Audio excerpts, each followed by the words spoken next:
And we are rolling on the 20th of October here at UCLA, where it's another beautiful day. The sunshine is shining. It's actually kind of warm. We're about to hear from Jordan about a film that really moved her. You ready? Hi guys, I'm Jordan. Hi Jordan. Jordan, you have to watch this amazing movie. It made me cry. No, Mom, every movie makes you cry. No, but this one's different. I'm telling you, you have to watch it. Nah, I'm good. This was a typical conversation that happened between my mom and I. She was always coming to me, telling me that she saw some amazing movie that made her cry, which never meant anything because she literally cried during The Hangover. I'm not really sure how either. And I was always refusing. But her persistence on this one never changed. Finally, I caved, mostly because I ran out of things to watch on Netflix, but it happened. And I was embarrassed to tell her how many times I've watched it since. Today, I'm going to tell you about a movie that really moved me. It made me feel sentimental, it made me laugh, and it made me cry. As Scott Bowles said for USA Today, even die-hard vegans will have a hard time resisting this meaty comedy that seems to be about food, but is really about finding time for family and friends.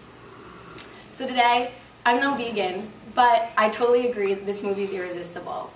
Today I'm going to be telling you about the movie Chef. The first way that this movie made me feel is that it made me feel sentimental. The incident that made me feel sentimental is when Chef Carl's preparing for a food critic to come into his restaurant, and that's all that his focus is on. But he takes part-time care of his son, Percy. So he goes to pick up his son, Percy, an hour late and drags him to the food market, totally ignoring him while he's getting done what has to get done. And Percy's clearly sad, he just wants to be engaged with his father. But finally something changes. Chef Carl picks up some kettle corn and they sit down and they talk. They talk about Twitter. Chef Carl explains what he does in his job and what he's preparing for. And Percy finally gets his urge filled to learn about what his dad does. They had a breakthrough. This reminds me of a time that I had with my dad.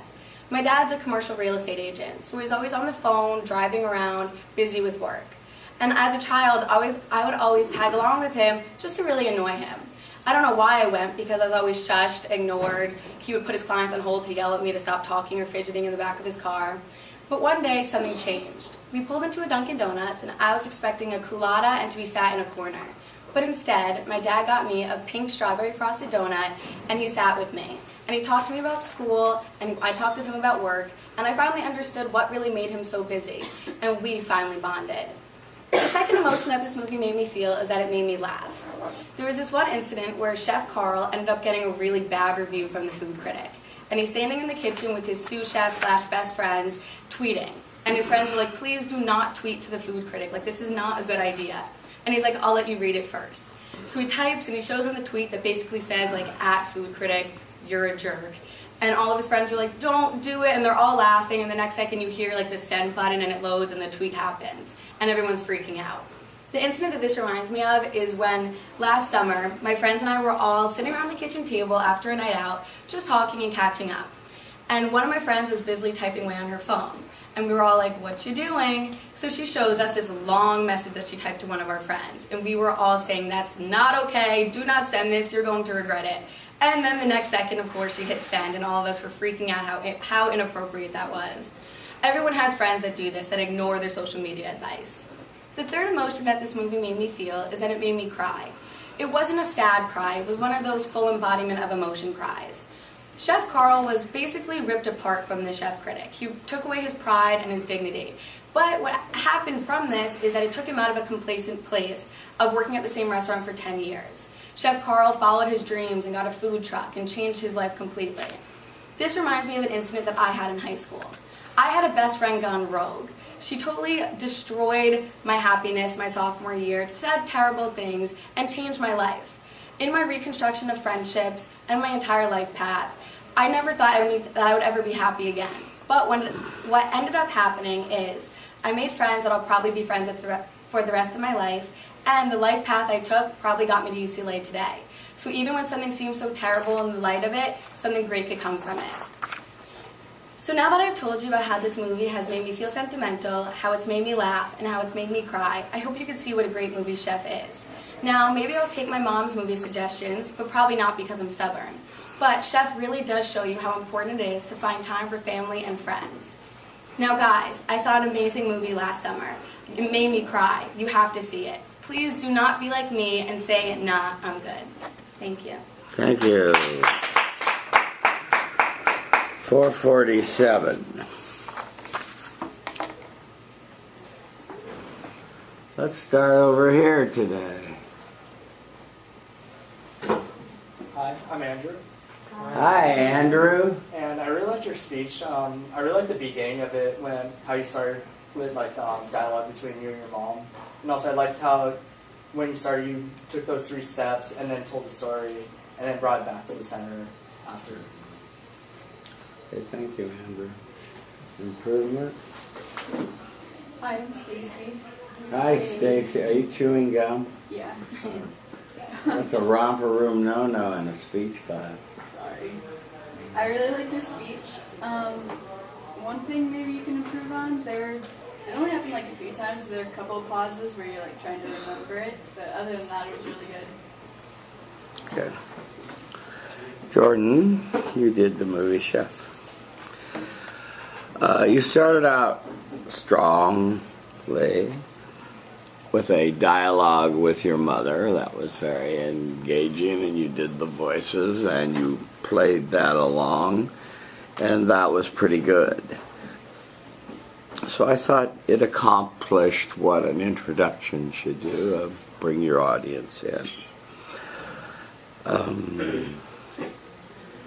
You told us then in your thesis that it moved you, it made you feel sentimental, it made you laugh, and it made you cry.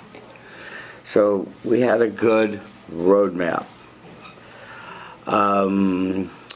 Your significant statement, you quoted Scott Bowles or Bowles from USA Today. Remember to put in the date.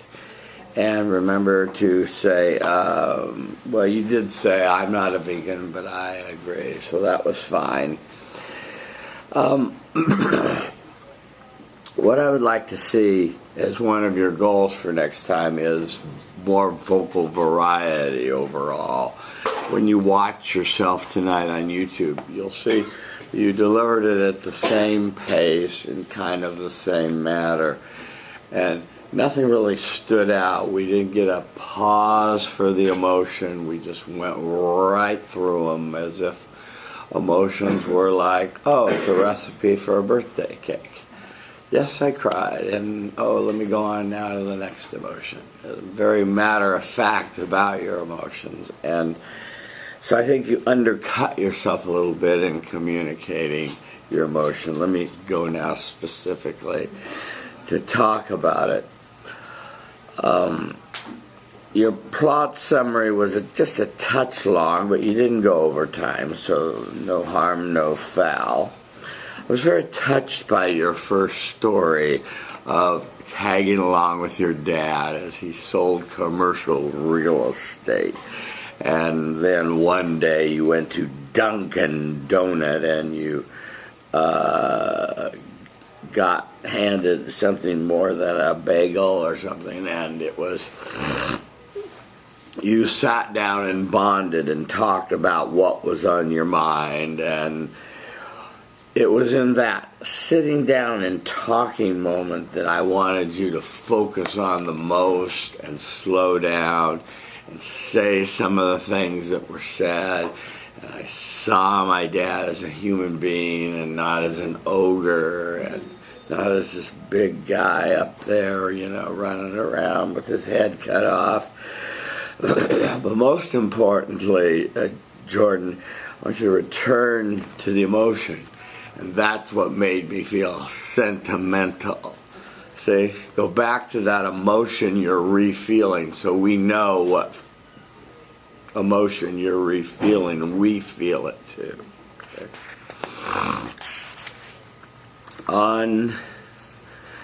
Oh, you got a pink strawberry frosted donut. I saw it wasn't a bagel.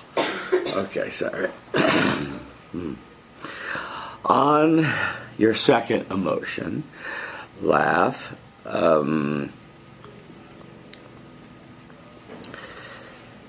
The plot summary was they tweeted a message to the critics saying that he was an a-hole, and they sent it anyway. And then you told the story of a friend of yours that wrote a long message, and you all begged her not to send it. And she sent it anyway. What I didn't get was the merriment around the moment, the laughing that was going on around trying to get her not to send it and say it. I didn't get the funniness of it. I didn't get you remembering that it was so funny, the felt sensing at that moment. Pardon me. Mostly I didn't get you slowing down there at that moment. You just zipped right through it. So she sent it anyway. And oh, by the way, this film also made me cry. See what I'm saying? Yeah. So we lost that moment. So slow down and get those moments. On Cry, now Cry was potentially a great one. If we can have you tear up or remember how sad you felt. And you made allusion to how your mother... what got your mother to cry. And he left the restaurant and opened a food truck, which was your plot summary. Again, these can be a little shorter, folks. They don't have to be quite so long. It gives you more time for your own stories and your feelings. Here you said, my best friend went rogue. That's a little vague. I don't know what that means. I think it means she abandoned you. But what you didn't get into was to say how much it hurt you, how sad you were, how it made you cry, what she did specifically. And the more specificity we had there, the more you would have remembered how much it hurt you, and you could re-feel it. And that's what I'm teaching here, is just that felt sensing. And then you quickly got off your emotions. You said, oh, but by the way, got philosophical on it and said, this was good. It got me out of my comfort zone. And when one door closes, another one opens. And you got right away from the emotions, almost as if you were afraid of them a little. And I would appreciate you if you spend more time on emotions. And if you've gotten into the sticky text, you'll know there's a whole chapter on how important it is in storytelling to be able to make that emotional connection with your audience. Your summary was excellent. Your conclusion was good. And I like that you related it to the guys, as if this was kind of a chick flick or something. They can enjoy it too. Yeah. So you did a nice job. Let's look at your canais. Are they under your somewhere? Where are your canais? Are they on self-evaluation? Yeah. Wait, what do you mean by canais? What now? What do you mean? Well, on the prompt at the bottom, you're supposed to have 3 speech goals that you type at the bottom. Canais stand for constant and never-ending improvement. Where are your goals? They're like in there. It was like to have something unexpected, not play with my hands so much, and something else. Okay, Just that's toward the bottom. that's somewhere in here, huh? Yes. Oh, here it is. Okay.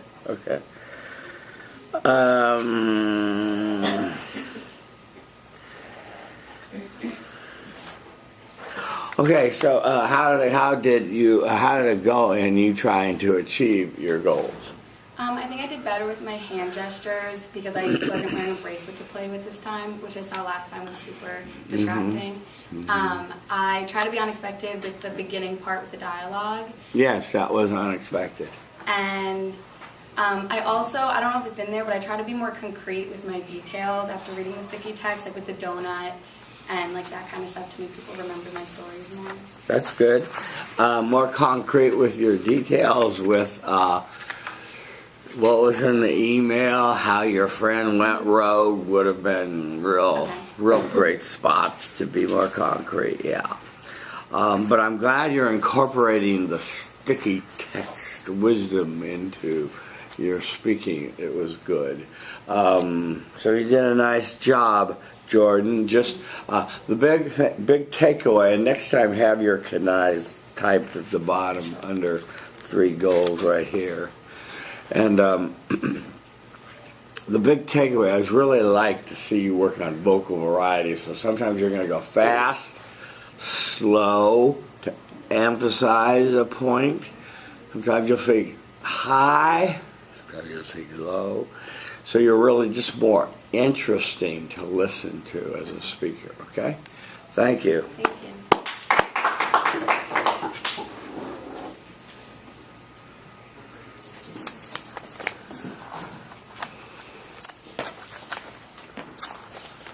Hi, how you doing? Good, how are you? Are you a C? Yeah. Excellent.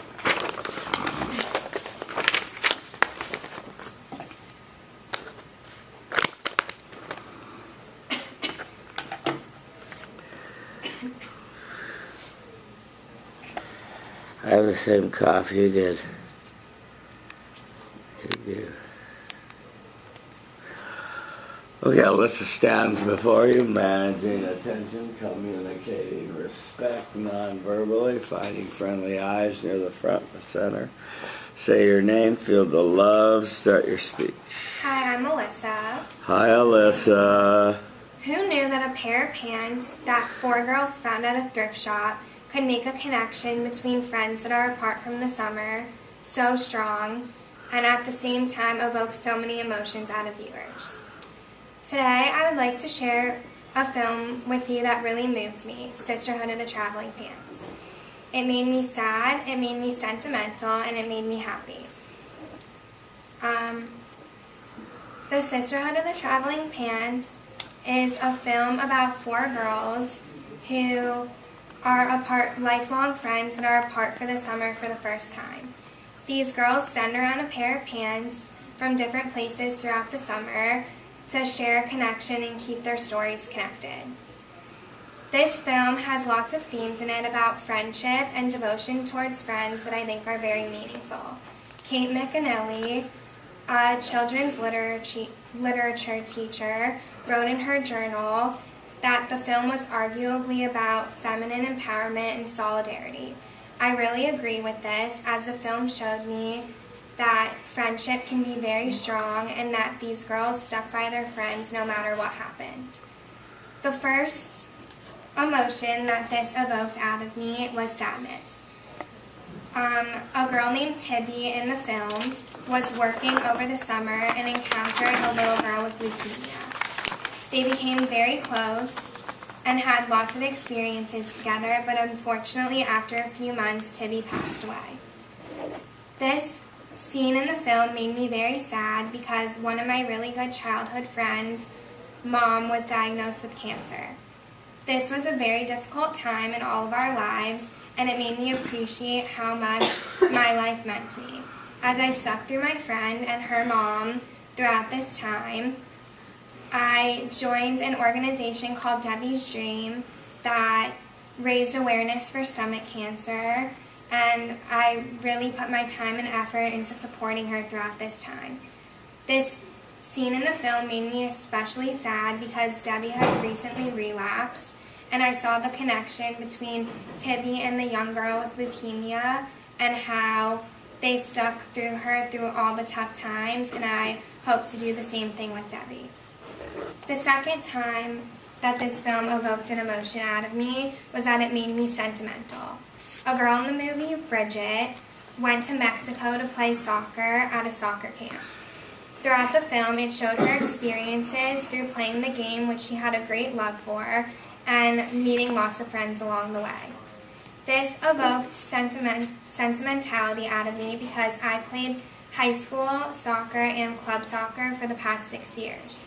I made lots of friends throughout this experience, and spent every weekend with the same girls that I have grown a strong bond for.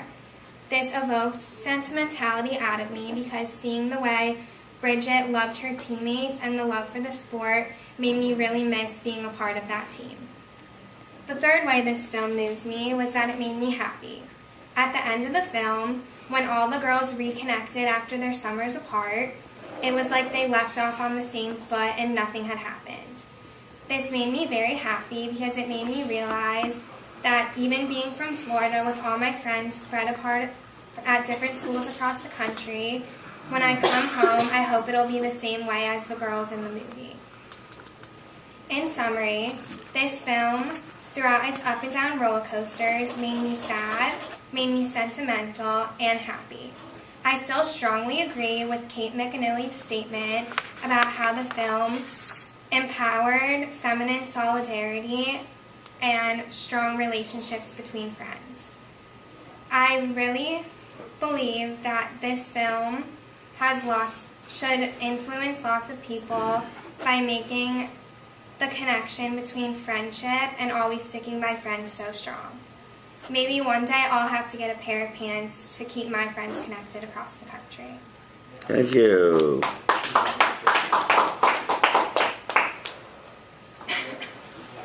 Hi, I'm Laura. Hi, Laura. I really liked your speech. You did a really good job, and I really like specifically how at the end of your story you brought it back to the emotion and connected it really well to the movie, and so it made a lot of sense. Mm-hmm. Yeah. Hi, I'm Ryan. Hi, Ryan. I also really liked your speech. I liked how you moved around. The one thing I thought that you could try to improve on is your vocal, just changing your tone a little bit more, I think, to get across your point a little better. Yeah. But overall, it was really good. Okay, good. Yeah.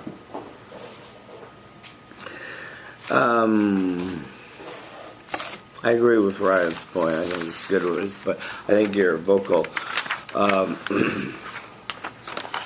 projection is getting better. So it's not quite so high, and it's getting lowered, so that's good. Continue to work on lowering it and varying it, so you can, But I continue to work on that. Alyssa, well, you chose The Sisterhood of the Traveling Pants. What a marvelous title. You started with a rhetorical question. Who knew that a pair of jeans could connect people? And you tied back to that at the end. So it showed me you understood the concept of the tie back. So that was good. Your thesis preview was fine, sad, sentimental, and happy. So that was no complaints there. Your quote from Kate McAnally was fine, and you said you agreed with it. Maybe what we could have is some more. Here's where maybe what Ryan was referring to. You sort of take on the voice of Kate McAnally and say this film was arguably it was to promote feminism, empowerment, and solidarity. Sort of take on the author's voice just as a form of some variety in your own voice. See? Yeah. On your main body, you started with sadness, which was, I thought, your best emotion that you communicated. You had a very brief, which I liked, plot allusion. It didn't need to be long, rather than just to say a little girl passed away. That was enough of a setup. And we got right to the fact that your friend's mother was diagnosed with stomach cancer. I'm sorry to hear that. And you formed a club called Debbie's Dreams, and you've been helpful and supportive, and she's been living this for a long time, and she just had a relapse, which sometimes happens in these cancer cases. One of my students has had colon cancer. He told me recently, and I'll be honest with you, it's been 4 years since he told me, and I've been afraid to call him. Just silly, I know, but I don't want to hear that it's gone into a relapse or something. So, but that one's a real tough one to get rid of and to work with. But you communicated the emotion of your sadness and your support for your friend. The only thing I would say is, as I've been saying to the other students, just go back to that single word, and that's why I felt so sad. And Debbie's mother situation made me feel so sad. And relive and refeel the sadness so we feel it too. It's that felt sensing. And then you want to have a narrative pivot, as Donald Trump would call it, and you could say, but besides sadness, it also made me feel sentimental. Just really, really smooth pivot. Here you talked about being in soccer and your nostalgia for made you miss playing soccer and having the camaraderie with your friends that you played soccer with. And you said it made me miss the feeling of freedom when I played and the friends I made along the way. And then that's where you say, and that's why I felt sentimental. But besides sad and sentimental, I also felt happy. See? So you have a running narrative. It keeps us going along of what you're doing, the emotions you're communicating. See? On the happy, the thing about this one here was, this one was a little more vague. It's kind of like, I can't wait to see my friends, and I hope they're the same. Well, I got some bad news for you. They're not going to be. A year or two's gone by. So, but maybe you can pick it back up. So, don't mind me. But the same advice for you, listen, to go back to and that's why I feel happy. I feel optimistic, and that I'm going to be able to pick up my friendships when I get back to Florida, and that's why I feel optimistic and happy. Okay. Your summary was fine. Your conclusion was fine, and your tieback was good. Let's look at your canais now, which stand for constant and never-ending improvement. And you have it nicely typed at the end where they should be. Yeah. Make the ending of my speech stronger by not trailing off and having a more vivid tieback. Project my voice more, be less nasal, include tonal variety, be more enthusiastic. Reduce my word economy and make my speech shorter. How'd it go? I think I made it shorter and tied back better. And I think I did well with lowering my voice, but need to do more. Right. Yeah, continue doing the ha, and practice with a friend, projecting from your lower diaphragm, from your stomach area, ha, the sisterhood of pants. And so it'll sound weird at first, but all you need to do is develop the habit of having a larger range in your voice than the major nasal one that you've developed, and you'll be in great shape. On having the ending be more vivid, one of the things I would say to you is you had a rhetorical choice to put these stories in the order you put them in, and you could have just as easily ended on sad, which was a little stronger, although no one wants to end on sad. But it was stronger, or on the nostalgic one, but just a thought, because you want to begin with your best one and end with your second best one and bury your medium emotion in the middle. Okay. Nice job, Alyssa. Thank you.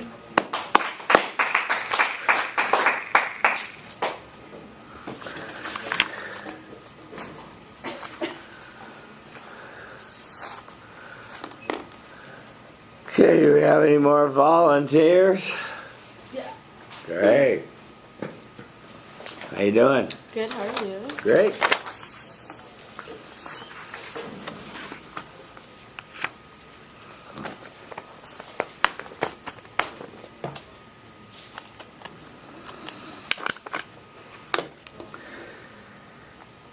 Allie stands before you, managing. Thank you for wearing a nice bright yellow shirt. Shows up nice on the camera. Allie stands before you, managing attention, communicating respect non-verbally, finding friendly eyes near the front and the center. Say your name, feel the love. Start your speech. Hi, I'm Allie. Hi, Allie. So when I first heard about this assignment, there was actually a film that came to my mind immediately. So I was a cheerleader for 4 years in high school, so there's nothing I loved more than Friday night football games and basketball season. But I also found a passion somewhere else. I really enjoyed working with students with disabilities. In my school, I was in a social skills class where I hung out with them, I worked with them, and taught them different skills to interact socially. And so when I found a film that actually combined both of these things, I fell in love with it immediately. So today I want to tell you about the film Radio.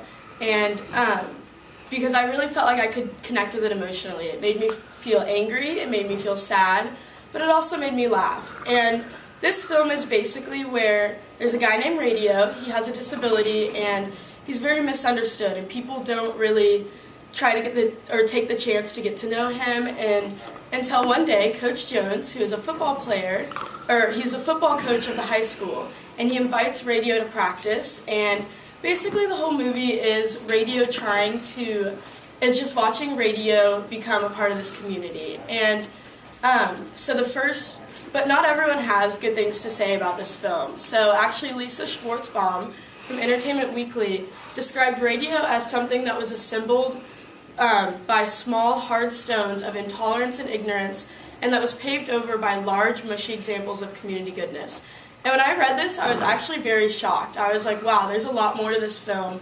And I feel like it deals with very important topics like perseverance and courage and really respecting people despite who they are. So the first way that this film made me feel was that it made me angry. So there was a situation where one of the football players was bullying Radio, and they were yelling at him, and they were calling him deaf and calling him dummy, and it was very frustrating to me because something like this actually happened with one of the students I worked with in my social skills class. He was actually trying to talk to a group of basketball players, and they weren't trying to get to know him. They were making fun of him. They were laughing at him, really just getting him worked up to the point where I had to walk up to them and say, hey, like, he's trying to work on his social skills and you guys aren't helping him at all. And so really seeing Radio go through that frustrated me because I knew exactly, I've seen that actually happen in person. So that's how that made me angry. It also made me sad. So there was a situation in the movie where Coach Jones, so he's the football coach, really was caught up in the football season and kind of forgot about his life back home. And to the point where his wife had to yell at him one night because he didn't even show up to his daughter's conference and really just was not making her a priority. And this made me sad because something similar to this actually happened my junior year of high school. I'd worked really, really hard on this cheer routine for our homecoming assembly, and I was super excited about it. And I actually invited my parents to come watch and see like what I'd spent all my time and energy like the past couple months doing.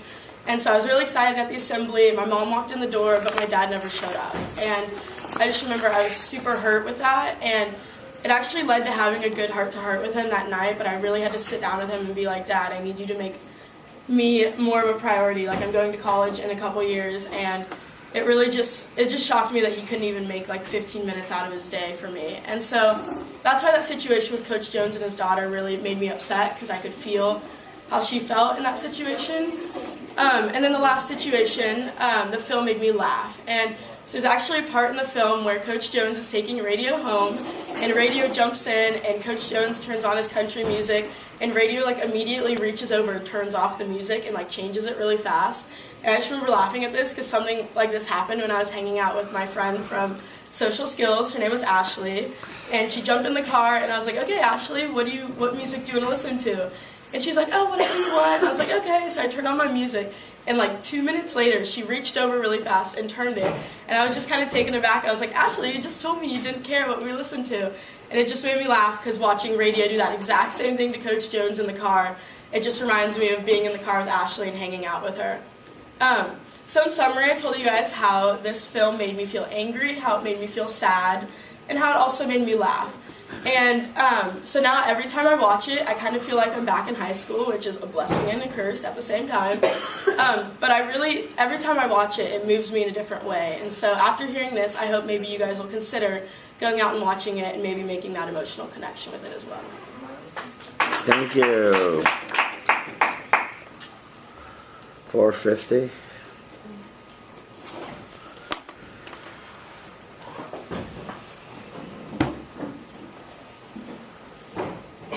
My name is Andre. Hi, Andre. I really like your speech. I like how you made your connection with the movie and your life. For an improvement, I would say maybe you kept your hands up a lot and you came out of power stance many times. So. Improvement? Hi everyone, I'm Janelle. Hi, Geraldine. I really like your speech. The only thing is that sometimes you're using the word I think as you were trying to remember your speech. Okay. As a transition, okay. Well, the solution around that and like and other overused transitional devices is practice with a friend and have them raise their hand every time you say and so you can become aware of it. You can also watch yourself tonight on YouTube and see how often it's occurring. Raise your hand so you see it. Allie, I like your speech a lot. You're a likable speaker, and that's hard to teach. So you told us right away in kind of a story, your intro was kind of a story that when you heard the assignment, you knew the film you were going to do, and so you put us in kind of a suspense of what it was going to be. And then we finally figured out that it was going to be this film, Radio. So that was an okay introduction. On the thesis, you said angry, sad, and laugh. So that those were acceptable previews to give. Yes, on your sixth statement, you chose a quote from Lisa Schwartzbaum, I believe it was, from Entertainment Weekly, who didn't like the movie, at least from that sentence. And boy, it's a pretentious sentence too. But nonetheless, you hate it when people bag on movies, when people are trying to do the right thing with these special case movies, and then they get banged on. But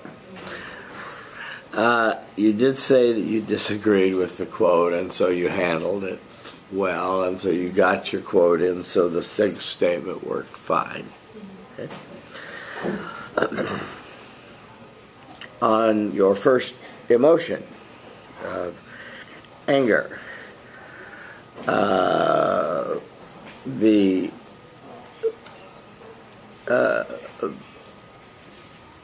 by the way,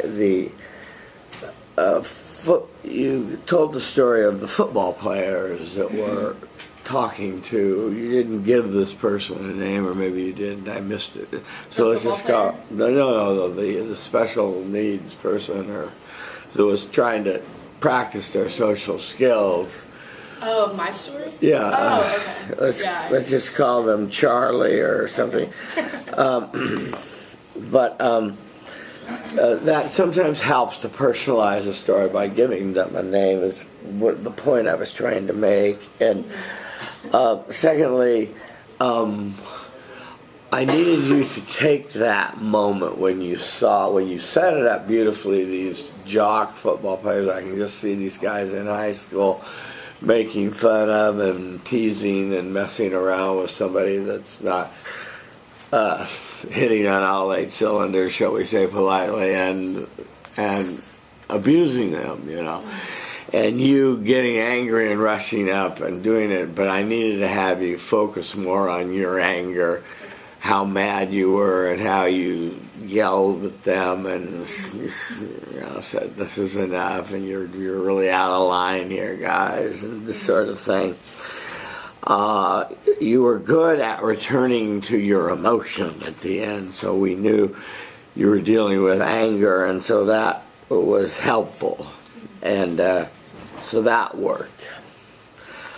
Just more focus on you and your anger, more felt sensing of remembering the incident, and then you remembering it and feeling it. We'll feel it too. The second emotion was your sadness.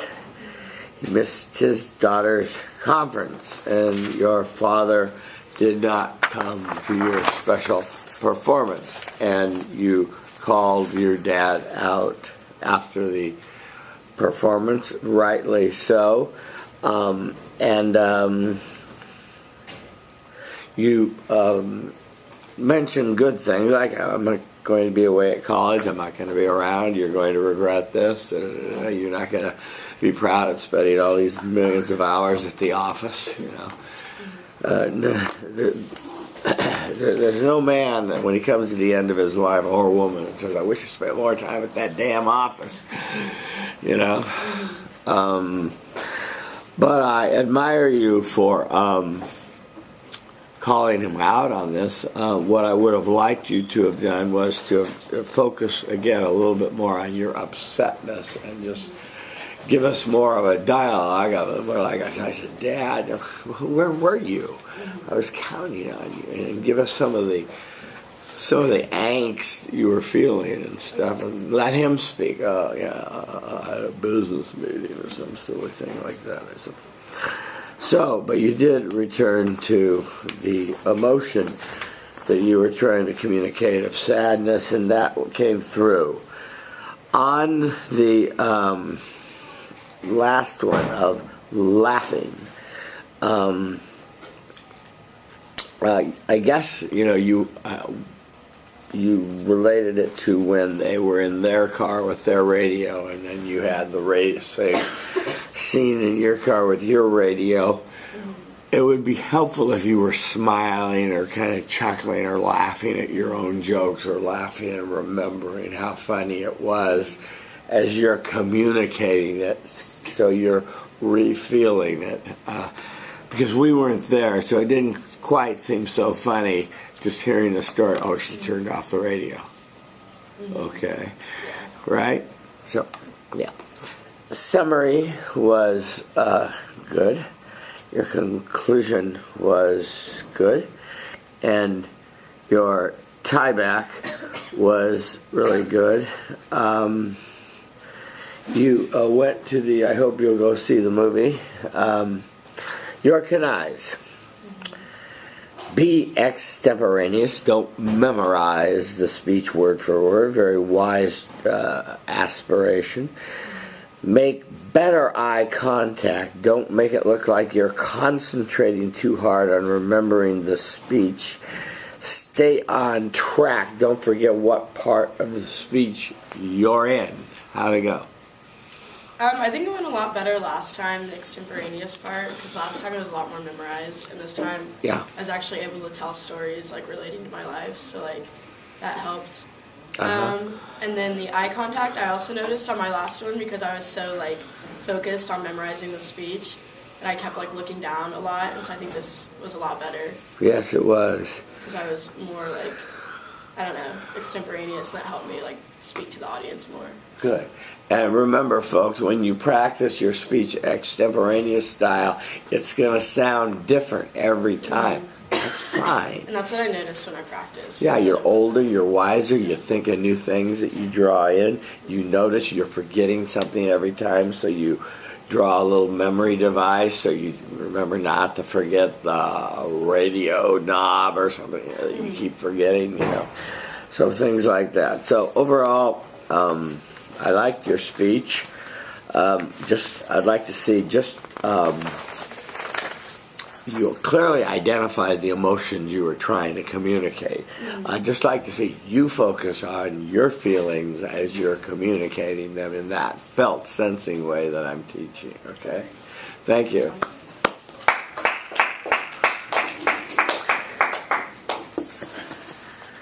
Okay, and next. Hi, how you doing? A little sick. Yeah, okay, never apologize. Okay,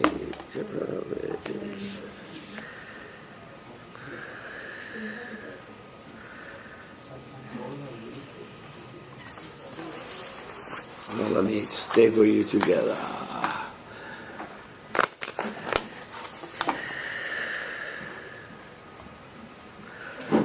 Jarelli stands before you. Ooh, you're a different height. Just a moment. Okay. Ooh, shoot. Darn it. Managing attention, she's on her phone, communicating respect non-verbally, finding friendly eyes. Near the front and the center, say your name, feel the love. Start your speech. Hello everyone, I'm Jarelli Morales. Hi, Jarelli. There are films that make us laugh, films that make us cry, and films that will scare you for the rest of your life. Today I want to talk to you about a film called Taken. This film was filmed in 2008 by director Pierre. This film really made me feel excited, scared, and very lucky. According to the LA Times, Kenneth describes this film as a brisk and violent action programmer that can be silly at times. But I definitely disagree with this because there's absolutely nothing silly about a film that has to do with a teenage girl who is kidnapped and forced into prostitution. So the first way that this film made me feel was that it made me feel excited.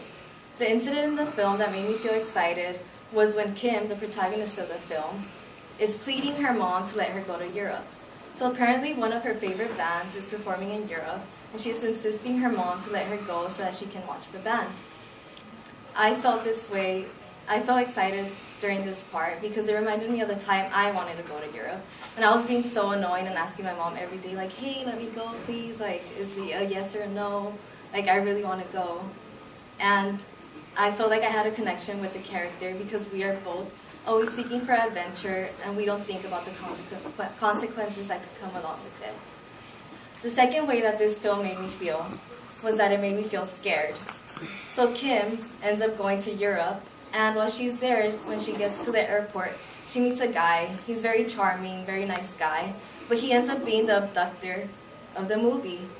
He's the one who takes her into prostitution, and this part made me feel really scared because I ended up going to Europe too. And while I was there in Paris, France, just the city as she was in, I was with my best friend who also came along on this trip. And we were down a narrow street in Paris where many artists were painting people, drawing their portraits. And one of them specifically came up to me and told me he was interested in drawing me. I said, sure, why not? I'm in Paris, so I would like to get my face drawn. And while we were there, he was talking to another artist in French, which I definitely didn't understand. It seemed as if they were planning something. And it definitely made me scared because I remembered the movie and I thought, oh man, like maybe they could be planning my kidnap scene or something. So I got very scared and I told my friend that she would definitely have to stay with me. And the artist, he understood and he let us stay together, but it definitely scared me. And the third way that this film moved me was that it made me feel very lucky. So Kim was kidnapped, and her father, who was a retired CIA agent, had the abilities to help her throughout her kidnap scene. So as she was being kidnapped, she was on the phone with her father, and he was giving her directions on what to do. For example, he told her to describe him, to get under the bed, and he knew that she would be kidnapped, but he made her experience definitely more calm and easier to take. This reminded me of how lucky I am, because I have an uncle who is not a CIA agent retired, but he is a police officer. And during the UCLA shooting, he called me right when he noticed that it was going on. He was on the phone with me and told me what to do. He told me to barricade, to turn off the lights, and to go down on the floor. I definitely felt more calm that I was on the phone with him and that he was protecting me even though he was not there personally. And this definitely made me feel very lucky because it reminded me that I have someone who will always be there for me and I don't have to be scared. So I have told you about how this film made me feel excited, scared, and very lucky.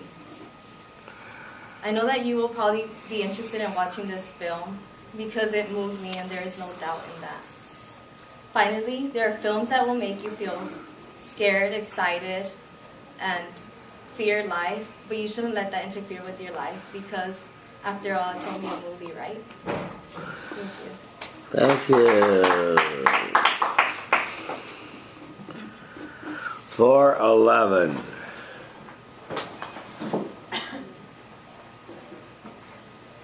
Hi, my name is Leslie.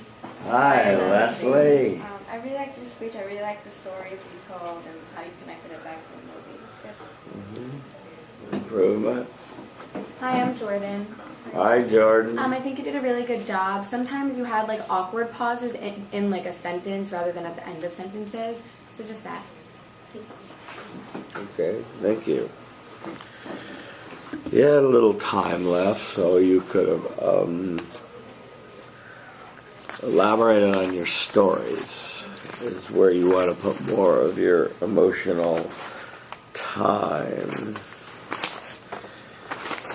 Let's go through your speech and see if we can't make it more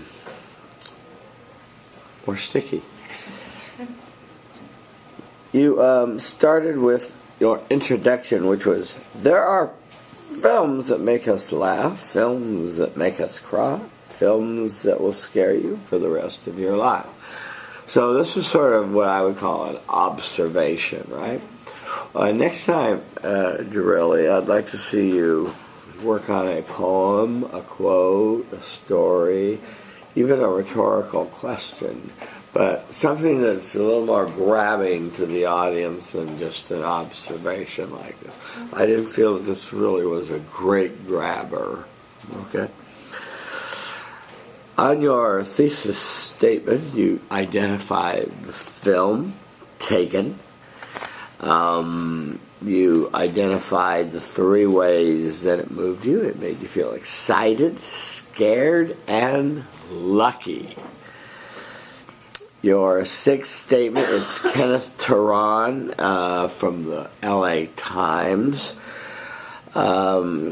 He thought it was a silly movie, and as you point out, there's nothing very silly about human trafficking of young teenage girls, although it may not have been executed according to this film critic's high standards. But silly? I don't know. He did say unintentionally silly, so maybe, I don't know. I did not see the movie, so I don't know. But you did handle it well by saying that you disagreed, so that was fine. Excuse me. On your main body, where you first communicated the emotion of excited, you talked about very briefly the Kim begging her mother to let her go to Europe. And then you used the parallel situation that it reminded you of when you begged your mother to let you go to Europe, regardless of the consequences. What we didn't get from this was we needed to have you get into how excited you were at the prospect and idea of going. I was so excited. I was going to see Paris. I was going to see Milan. I was going to see London. I was going to go to Germany. It was going to be fantastic. I was going with my friend. It was going to be wonderful. You know, let us relive the excitement you were feeling then and let us feel it, see? But we didn't. You just let us infer you were excited, and that wasn't quite enough, and you didn't return to the emotion. That's why I felt excited. So then the next one was scared. Here I thought this was your best story, and you described the situation where you were in, I guess, the left bank or somewhere, and you said that you were watching artists draw people and someone wanted to draw you, and then another man tried to separate you from your friend, and your gift of fear cut in, and you wisely said, this is not right, this is not going to happen, and so you made it not happen. And yet the emotion you were trying to communicate here was scared, so we needed you to use that word more. So when this was happening and he was trying to take her away, I was really scared. And I was almost too scared to speak up, but then finally I said, no, you're not going anywhere with Mildred or whatever her name was, and we're staying here, and and your friend and he understood, and then you return to the emotion and you say, and that's why I felt scared. So retell us what emotion you're felt sensing and returning to.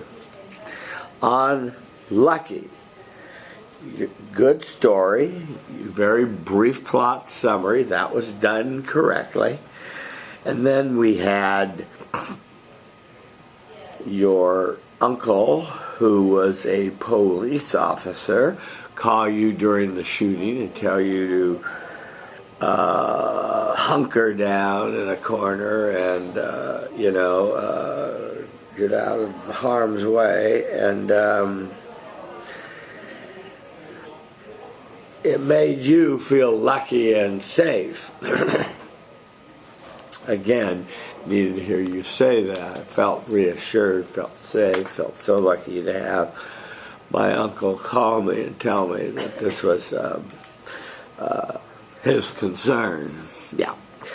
So in summary, your summary was fine, your conclusion was fine, and your tie back to, you went back to your quote, so it showed me you were trying to tie back to that. You said, films will be filmed, after all it's only a movie, so you used to sort of poo-pooed it, but movies can, sort of undercut your own message, because movies can really can convey very strong emotions and can move us very deeply in their ability to tell stories photogenically as they do. Okay, let's look at your canais. Do you have canais here? No. Yeah, I do. And this? On the it's the last sentence. Where? The last sentence. This page? No. Oh, I'm sorry, I'm blind.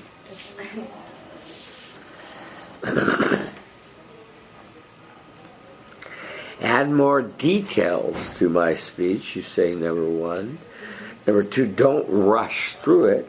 And three, be more enthusiastic. How did it go? I definitely feel like I added more detail than I did on Tuesday because I just rushed through it. But yes. I feel like I should be more enthusiastic. Okay. And show feeling through each story. Good. With the time you had almost 50 seconds plus a cushion of another 15, so almost a minute, You could have added a lot of details to your storytelling in your emotion part of where you're feeling it. That's where you want to build it up. And so you were rushing a little, so watch that.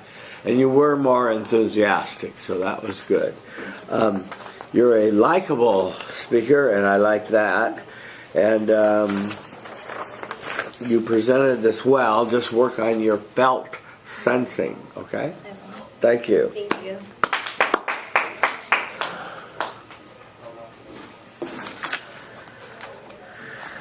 Okay, next. Ooh. I know I'm wearing white. You're the weird one? Yeah. I guess so. There you go.